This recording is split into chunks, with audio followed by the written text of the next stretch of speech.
I do think the fact that we've got a surplus, the economic outlook looks pretty good for Minnesota. We can attribute that to the hardworking people of the state, and we are proud of that. It's not a bad thing to have a fiscal situation, state government that is positive. I certainly think that is great. But I think we also should be paying attention to what individual Minnesotans are dealing with in their own personal budgets. I've got the last 5 budget forecasts. All of them are headlined, Minnesota's budget outlook improves. Every one of these predicted a surplus. We've got $1.8 billion of surplus, 2.25 million taxpayers. We have overcollected by $800 per taxpayer in the state of Minnesota. And this is over and above what we already have in the budget. And we've had an increase under Governor Dayton, 25% growth in state spending since 2012. So you can always, and I agree, we can always find things that we'd like to spend money on, lots of things. But I think we do have to recognize it is time for meaningful, significant, permanent tax reductions. We've got to get the money back to the people who are struggling with their own family budgets. The other thing I would like to say is I listened to some of the comments about the transportation plan. I'm sure the speaker and the majority leader will talk about that. It's like it's a big mystery. I thought we passed something. I thought people knew what was in that plan. I think it sounds like they're saying that they're not interested in a transportation bill unless we have an additional $2 billion in taxes to do this. It's not necessary. We can do this.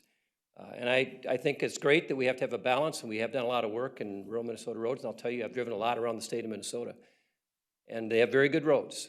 I have not yet been in a traffic jam in rural Minnesota. I live out in the western suburbs. We need to look at how we can expand the capacity of roads in the metro area.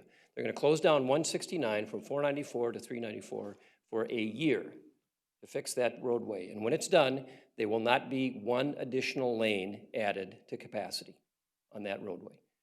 So I think that when we talk about transportation, let's make sure we do things that are our priority. Let's see if we can actually add to the capacity, and I think the metro area needs some attention. And I think we should also recognize we don't have to have another $2 billion in tax increases to do that. We need to make this a priority. One last comment about the governor's proposal on increased spending on education, and we did do a lot of increase in spending in education last session. It's not a budget year this next year. I think I've been in the legislature since 2003. We spent a lot of money on education. I came off a school board. Education is very important. We need to have resources. But I have seen with all that spending, if you go back and look at the numbers, it's a lot. And a lot of spending in early childhood. I've yet to see the achievement gap get better. I think it's about time we talk about not just spending money, but how to actually move the needle. And I'm not sure that this is the session to do it, since we did the budget this last year.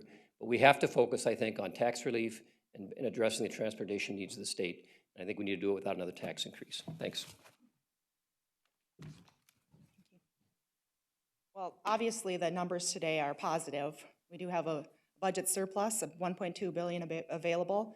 But I think the reason that happened is because we have overcollected in taxes. And so I think when we put forward our agenda, you will see some middle-class tax relief proposals, which we will continue to work on. You saw a lot of them in the tax bill that we put forward this year.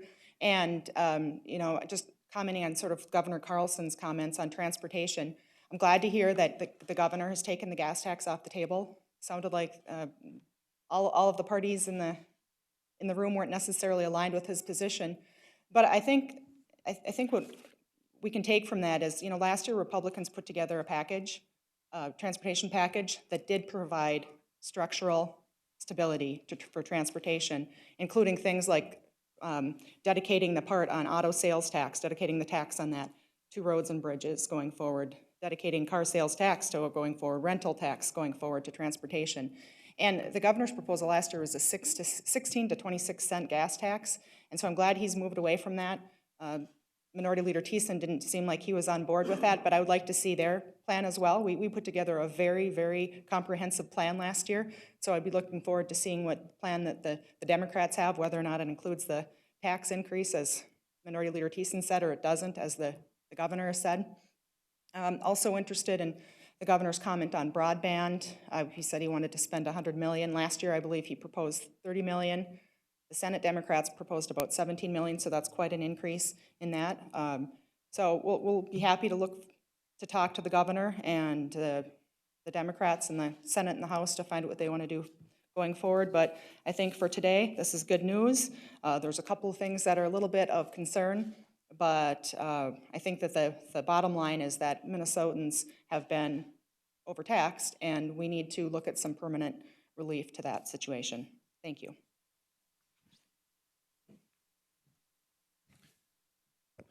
Hello, everyone. It's been a long day. You know, it's funny, this forecast actually, I think, is about what everybody was expecting. Almost exactly what everybody was expecting, and I can't believe that this has gone on so long, but nonetheless, I will add my 2 cents to it. I am, happy with the forecast. I think it is what I was expecting. It is, I think, what we were expecting. It's good news for Minnesotans. But I think there are things in it that we need to be concerned about as well. While things are doing really well for our state budget, again, some concerning tones in the forecast for job growth and wage growth in the state of Minnesota, and those continue to be sluggish. And I think, for once, I think we need to put Minnesotans first. And unfortunately, I've heard a lot of talk today about things we can do to spend more money and things we can do to tax people more. And unfortunately, I didn't hear a lot about what can we do to make Minnesotans' lives better by letting them have an opportunity to make more money. And that's really what I think we need to focus on.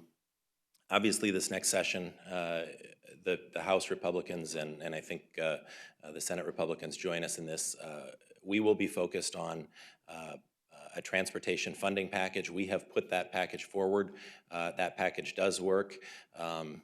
There are no mysteries about what our plan is. It funds the $6 billion. Actually, it funds more than $6 billion over the next 10 years in new money into roads and bridges. We think that's important. We've talked about it now for some time. I think the best news that I heard today, and actually I remember standing here at the February forecast, and I challenged Governor Dayton at that time with the surplus that we heard about in the February forecast. I challenged him to declare that the gas tax was dead, and I'm really glad to hear that 9 months later, the governor has finally done that. I'm a little disappointed to hear that House Democrats are not willing to do that, but we hope to earn their support for a plan that does fund roads and bridges at the same level that the governor's talking about. And I think that's a plan that Minnesotans can get behind. We found that Minnesotans are against, and all of the polling shows that Minnesotans are against raising the gas tax, and for good reason. It takes more money out of their pockets, and in an area like mine where a majority of the people commute into the metro area, it hits their family budget really hard. And unfortunately, we need to, instead of looking at ways to reduce families' budgets, let's look at ways to increase families' budgets. Let's help families out, and this is what this surplus gives us an opportunity to do. The second piece of our major initiatives obviously will be some tax relief, and we're gonna look at all of the tax relief proposals that are on the table, and frankly look at those and analyze those for how can we best help Minnesotans and what can we do to help out Minnesota families. And that's the bottom line. This isn't rocket science, it's pretty simple. I think Minnesotans know that when we have a budget surplus, it means that we've collected more money than state government needs, and we've got an opportunity now to return some of that money back to Minnesota families and really make a difference in their lives. So that will be our priority. So with that, I'm happy to take questions, and I think my colleagues will join me. Leader Thiessen said that Republican calls to give it all back really mean give it back to the rich. How do you respond to that?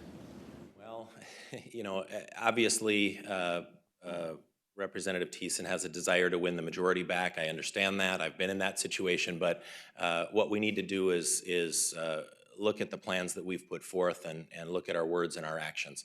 And it's time now to put money in Minnesotans' pockets to help Minnesotans. And we need a balanced tax relief bill that does that. And I think Minnesotans expect that. I don't know if you were paying attention, but the governor thought that tax relief sounded pretty good right now. Democrats thought tax relief sounded pretty good right now. I'd say we've got a pretty high chance of passing a tax bill this session. And hopefully we can work together to make sure that tax relief makes a difference in the lives of Minnesotans, puts money into the family budgets of Minnesotans. And that's what our priority is going to be. Money is returned. How do you see, whatever that number is, How do you see the division of business tax cuts to energize the economy or to keep it going, as you've argued, versus the individual tax cuts to help what you termed a wage growth or wage growth problem? What's the mix? Is it 50-50, 60-40? How do you see it? I think that they should be balanced, and I know Speaker Thiessen thinks that we've devoted 150% of our tax relief bill to big corporations, but unfortunately, I'd rather talk about things that are true. What we need to do really is take a look at where our tax collections come from and you know, have a balanced tax bill. Are there some things that we can do that would spur job growth, especially and particularly for small businesses? I did hear Speaker Thiessen, or Leader Thiessen, say that he wanted to help small businesses. I think that's great. We can't create an economy in the state of Minnesota where job creators and employers do poorly and somehow employees do really well. That's just not logical. And there was a lot of political speak up here today, but not a lot of people really talking about real solutions. And you know, thank you to the Senate Democrats who frankly said that business property tax relief is something that we need. Remember, and I know that property tax relief is something that Minnesotans need, but I want to remind folks that the state of Minnesota doesn't collect property taxes from homeowners. That's a local tax. And Democrats made big promises when they had complete control of state government that by spending a large amount of money on local government aid, and then they called that, instead of calling it spending, they called it property tax relief. And I think they said that half or more of the money that they spent in LGA would go to direct property tax relief. Well, it didn't happen. And property taxes for homeowners under that complete control of Democrats of state government, property taxes for homeowners I think went up 4% or a little more than that. That's, you know, that's not shown, spending money on LGA is not shown to be property tax relief. There are probably some things we can do and that we can look at, but we need to be honest about what we're doing and what we're saying. So, you know, we're going to look at property tax relief and trying to help out homeowners because we know what's going on. We also need to help out our farmers. Commodity prices are not great right now, but yet property values on ag property is increasing, which is causing property taxes to increase for our ag community. And frankly, that's something we need to take a look at in our tax bill this year. On the governor's insistence that, oh, I'm sorry. I just wanted to point out to your question, Bill, if you look at our tax bill last year, the majority of our tax bill proposals went to middle-class tax relief and not to business. So I just wanted to point that out, so that would be a good starting point to look at. But it was the kind of the way it's characterized isn't very accurate. So I just wanted to point to that. I'm sorry. I mean, how do you address the criticism that the personal exemptions would end after 2 years while the reductions in the statewide business property tax would continue? I mean, can you talk a little bit about some of the criticism that says that, you know, that might lead to a fiscal imbalance in the future, and moreover, we're going to look at everything that's in the tax bill, and we're going to look at the ways that we can help Minnesota families and put money in their pockets, and that's going to be our priority this session. So. Really answer my question though. I'm asking a bit more about the actual details that is currently, you know, in the House Tax Bill and Conference Committee. Can you address the criticism that by just doing the one-time exemption to the personal or taxes for Social Security recipients, military retirees, and college students? I mean, how do you address that criticism? You know, if they want to be critical of us wanting to exempt Social Security income, I can't help them. Guys, this is something that I think helps out seniors in Minnesota. Remember this year that seniors found out that they weren't going to get a COLA increase in their Social Security. What we want to do, we're one of 7 states that charge a Social Security, state income tax on Social Security. We think that's a great thing to exempt seniors' Social Security from income tax. It would put more money in their pocket immediately, would give them a raise, and it would make up for the fact, more than make up for the fact, that they didn't get a COLA. We think that's great. And I know, believe me, I know that Democrats are going to try to create a narrative that all we care about is big businesses. But unfortunately, look back at this session. Look back at the fact that we invested money in our seniors through the nursing homes. We did what I think is generational reform, and I think it's something that I'm most proud of from this last session. Remember that it was the governor that proposed $25 million to reform the way we reimburse our nursing homes and increase spending. Senate passed $25 million. The House Republicans passed $136 million. And you know what? We went, and I know nobody wants to compromise, right? Well, we compromised on $136 million, and you know what? I'm hearing stories from all over the state of Minnesota that AFSCME union members who work in long-term care facilities are getting pay increases of 10 to 20%, and they're thrilled. For the first time ever, some of them are getting health insurance benefits. This is a Republican initiative. We're happy to solve the real problems that Minnesotans face, and that's what we're going to do when we roll up our sleeves and face and tackle those problems this next session. We're going to continue to do that. And I would just add to that, the specific proposals we had, keep in mind that some of those are scalable, and we'd like to move to more permanent solutions. So, we definitely want to move in that direction. That's our goal. And so we believe that more money into the economy will continue to, lead us in the right direction by the state. So just keep in mind that some of the proposals are definitely things that we can look at over time and see what we can do over time. But those are one-time or temporary exemptions for Minnesotans, and I guess I'm curious, when you're saying you really want to make a big difference in the pocketbooks of Minnesotans, I mean, how is one-time funding going to do that? You're talking about things that are a few $1 million of ongoing, and exempting Social Security income is a huge, big-ticket item. If you've looked at the numbers. So look at where the majority of our tax bill is, and you're going to find out that it hits directly on the pocketbooks of middle-income families in the state of Minnesota. That's what we want to do. Yes, are we going to help small businesses in the state? Absolutely, because that's where we're seeing on Main Street in greater Minnesota is where we're seeing our economy struggle. There's a lot of folks that are serving the legislature in the state of Minnesota that need to spend some time outside the 494-694 loop. And while things might seem really great in Minnesota's economy, right now here in the metro area, they're not in greater Minnesota. And that's what we want to do to make sure that we recognize that it's those small businesses out in greater Minnesota that need the help. Rachel? On that, I had the impression that you were going to spend part of the surplus on transportation and part of it on tax cuts. You just mentioned nursing homes. Are you also going to spend the $90 million? So you're not going to add the $90 million that those advocates are asking for, including I want people to remember too, and as the others have reminded you, this is the November forecast. We're going to have the February forecast. We're going to have time to talk about and probably have some hearings during the month of February. So I think you can travel in January, but probably have hearings in February. I do want to talk about broadband because there's been a lot of criticism leveled about broadband. I'll remind everybody that when the Democrats were in the majority and had complete control of state government, they put in $20 million into broadband. We did $10 million in the first year of this biennium, but we also noted there are some problems with our state grant program. I was told by somebody in the industry recently that of the applications that came in this year, 100% of the applications that came in our state grant program that were funded would have been covered by money in the federal grant program. And because of the federal grant program, there is more money being spent on broadband in the state of Minnesota right now than ever before.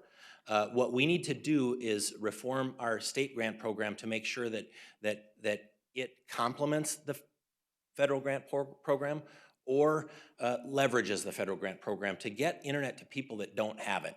That's our priority, and I think we share that priority with the Democrats, but unfortunately, there's been big problems with our state grant program, and we want to make sure that we reform that, and it takes some time to do that. We weren't able to do it last year, so we want that to be a big priority this year as well.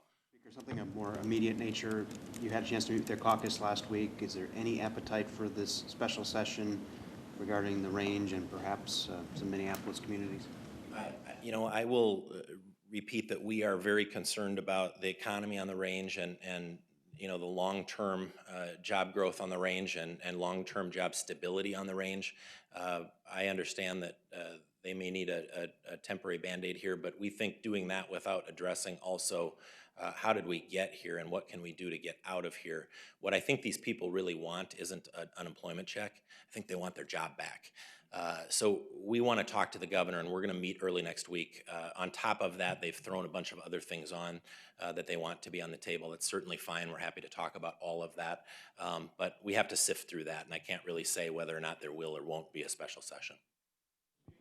The governor's assurances that he won't, the administration won't, remember the exact verbiage, but that they won't hold up the Polymet review as long as the EIS is judged adequate.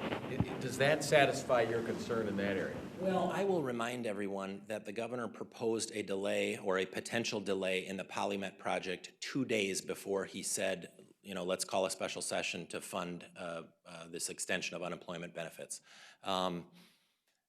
The governor also in the Sandpiper project, two of his departments, MPCA and the DNR, both joined in petitioning the Public Utilities Commission to change the process.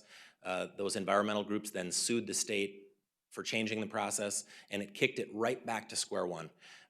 We need to look at regulatory reform in the state of Minnesota and making sure that these projects can be assessed for their viability and for their environmental impact in an orderly fashion and get approved. It seems to me that the governor is denying and shirking the fact that he has participated and his administration has participated in delaying these projects. I think it's incredibly disingenuous to, on a Monday, say that I want to throw something in at the 11th hour.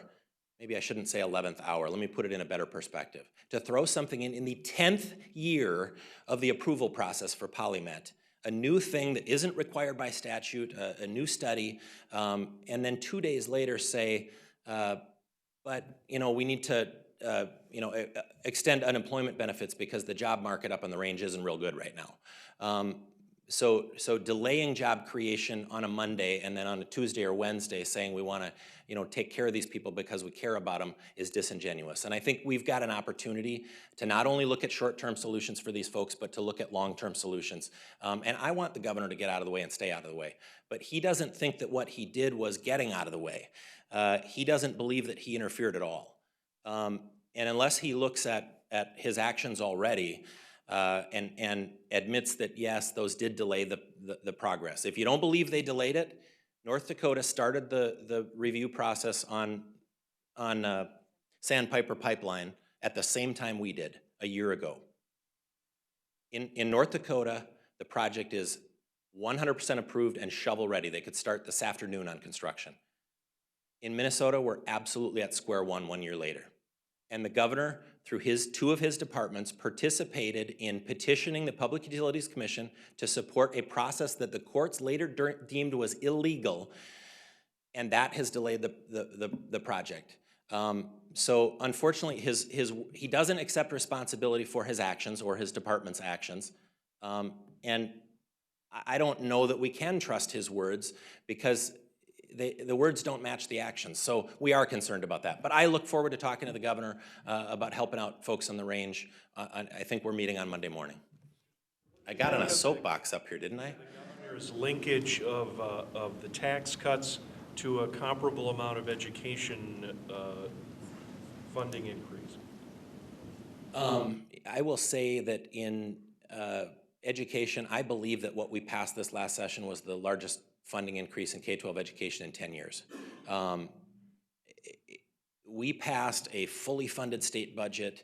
Remember too that the reason the governor says he wants to spend more money on kids is because he wants to reduce the achievement gap.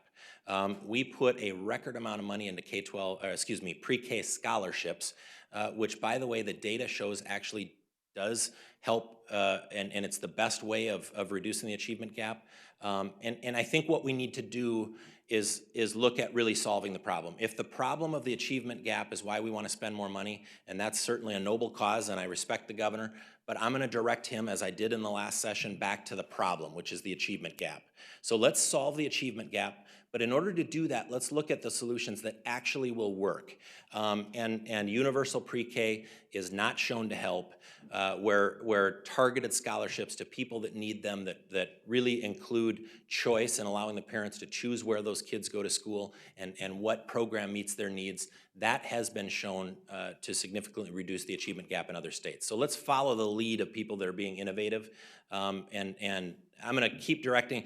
You know, I won the argument at the end of last session, but I'm going to keep directing the governor back to what will actually solve the problem. And I think what we all need to do as policymakers in the state of Minnesota is really look at the problems that Minnesota face and look at solving those problems. So that's what we're going to do. Big barrier to getting a tax Can I just bill. make a comment on that? I think it is a barrier. It's an artificial barrier. This was the same obstacle that the governor put up at the end of the last session. This was a proposal that was in the Senate, DFL majority, and his proposal couldn't get out of a DFL majority committee. The Education Committee wouldn't pass that proposal out of committee. His proposal doesn't have the support of the legislature, doesn't have the support of the people that look at the what works best for early childhood. The only people that like the governor's proposal is Education Minnesota. And I think that until that changes, until there is broader support, I think the fact the governor's saying that we're not going to do anything unless that happens, to me, is just well, we're not going to do anything. And maybe that's the plan. But I think it is a false obstacle. I'm not sure that the nursing home industry is asking for more money this year. It's the home care and community-based care. So are you? We're not proposing any spending increases at this moment in time. It's not that we're necessarily against any of them. We're just going to take some time to analyze them before the next session. And I want to make sure that our members have an opportunity to look at what programs we've got, what's working, what's not. We may make reductions in other areas, and we may make some investments in those kinds of areas. I can't say that we won't, but we're not looking for any net increase in spending. And frankly, I think it's important to recognize that what we passed in a bipartisan fashion with Republicans and Democrats together was a fully funded state budget. So, any other questions? Sounds great. Thank you.